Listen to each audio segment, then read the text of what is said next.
জয় শ্রীকৃষ্ণ।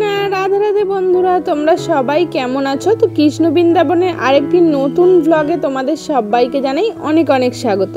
তো আমার এই ছাদ বাগানটা আজকে তোমাদের সাথে এখান থেকেই শুরু করছি। তার কারণ হচ্ছে নিত্য পুজোর জন্য যেটুকু ফুল আমি পাই তার বেশিরভাগটাই কিন্তু এই ছাদ থেকেই আমি পাই। তো ভাবলাম যেখান থেকে ভগবানদের পূজার জন্য ফুল তুলি সেই ছাদ বাগানটা তোমাদের সাথে আজকে একটু শেয়ার করি।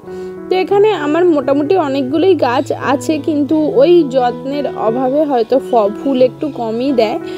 কিন্তু আমার এখান থেকে মোটামুটি যা ফুল পাই ঠাকুরদের পুজোটা আমি এখান থেকেই ফুল তুলে দিই। আর বেশ সুন্দর সকাল সকাল স্নান সেরে চলে এসেছি। আজ হচ্ছে সোমবার, তো সোমবার আমি ভোলা মহেশ্বরের পূজা দেব। তো সেই জন্য দেখো গাছ থেকে, আর এখানে আমার সাদা এবং নীল অপরাজিতা গাছটা থেকে কত ফুল হয়েছে। তো গাছকেও সমস্ত জিনিসই, গাছ এবং সম্পর্ক সমস্ত জিনিসই যত্ন করলে খুব ভালো থাকে। তো এখানে মায়েদের আজকে সব ফুল কিন্তু আমার বাড়ি থেকে নয়, কারণ আমি মায়েদের ওখান থেকে কিছু ফুল নিয়ে এসেছিলাম। আমার যেহেতু বাপের বাড়ি একেবারেই পাশাপাশি, আর আমার মায়েদের ওখানে অনেক ফুল হয়, তো তাই এই আকন্দ গাছটাও বাড়িতে আমিই বসিয়েছিলাম। আর সেখান থেকেই আজকে আকন্দ ফুল নিয়ে এসেছি এবং নিজে হাতে মালা করে দিচ্ছি পিতা ভোলা মহেশ্বরের জন্য। তো এইভাবে আমি মালাটা বানিয়ে নিই। তোমরাও কিন্তু অতি সহজে গাছ থাকলেই সেখান থেকে ফুল তুলে সুন্দর করে একটি মালা বানিয়ে দিতেই পারো।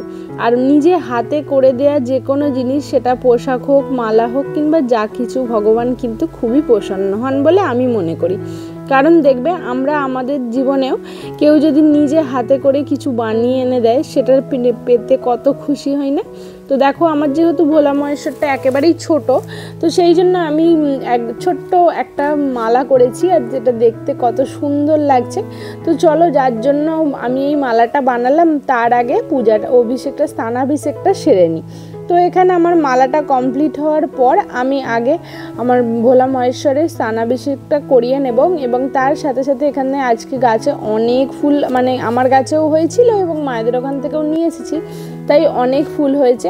আর এই যে জামরুলগুলো দেখতে পাচ্ছ, এগুলো হচ্ছে আমার বাপের বাড়ি গাছের জামরুল। তো ওখান থেকে কিছু জামরুল আমি নিয়ে এসেছি আজকে ঠাকুরদের ভোগ দেব বলে।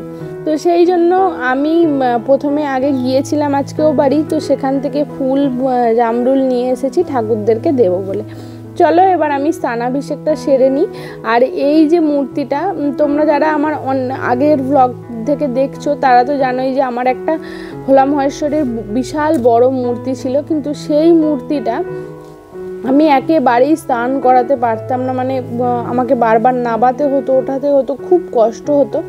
যার কারণে আমি ওই মূর্তিটা আমারই পাশের বাড়ি এক মন্দিরে দিয়ে আসি, এবং আমি তারপর মানে ওখানেও নিত্য পূজা হয়, তো সেরকম মন্দিরেই আমি দিয়ে আসি। এবং তারপর আমি তারকেশ্বর থেকে এই মূর্তিটা নিয়ে আসি এটাকে পূজা করব বলে। এটাতে আমার খুবই সুবিধা হবে নাবাতে এবং পূজা করতে। দেখো যা কিছুই হোক না কেন সবই ভগবানের ইচ্ছা, তাই আমাদের ইচ্ছায় কিছুই হয় না আর হবেও না। তো এই মূর্তিটা আমার নাবাতে এবং পূজা করতে খুব সুবিধা হয়। তো এখানে আমি একটু চন্দন বেটে নিচ্ছি, আর এই বেলপাতা এবং চন্দন সহযোগে, অবশ্যই এটা কিন্তু সাদা চন্দন, তো বেলপাতা ও চন্দন সহযোগে আমি পিতা ভোলা মহেশ্বরের মাথায় অর্পণ করব এই বেলপাতাটি। আর একটা কথা খুবই আছে যে তিনি একটি বেলপাতাতেই তুষ্ট। সত্যিই তাই, ভগবান আমাদের কাছ থেকে আমাদের কর্ম ফলস্বরূপ সেই ফলটাই চায়, কিন্তু আমরা মানুষেরা তো মানে বুঝি না কিছু। আমরা ভাবি ভগবানকে হয়তো অনেক ভালো ভালো খাবার, মিষ্টি এই জাতীয় দিলেই ওনারা খুশি হয়। অ্যাকচুয়ালি আমরা ভগবানকে কি দেব? তা ওনারা হচ্ছেন সর্বশক্তিমান, সর্বদাতা। তো ওনারা যেটুকু চান যে আজকে এর দ্বারা এটা আমি করিয়ে নেব, বা এর হাত দিয়ে আমি এই ভোগ নেব, তো সেটাই হয়।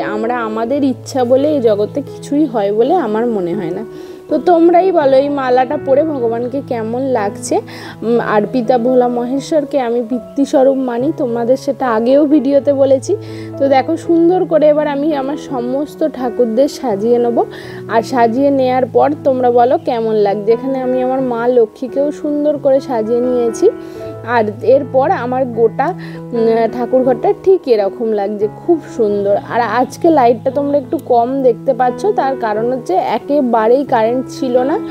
এই যে ভিডিওটা আমি করেছি সেটা মানে ফোনে ফ্ল্যাশ লাইট জেলে, তাই ভিডিওটা হয়তো দেখতে একটু অস্পষ্ট আসবে বা লাগছে। তো চলো তোমাদেরকে আরতি দর্শন করাই, আর আরতি দর্শনের সাথে সাথে এই আজকের ভিডিওটাও এন্ড করব।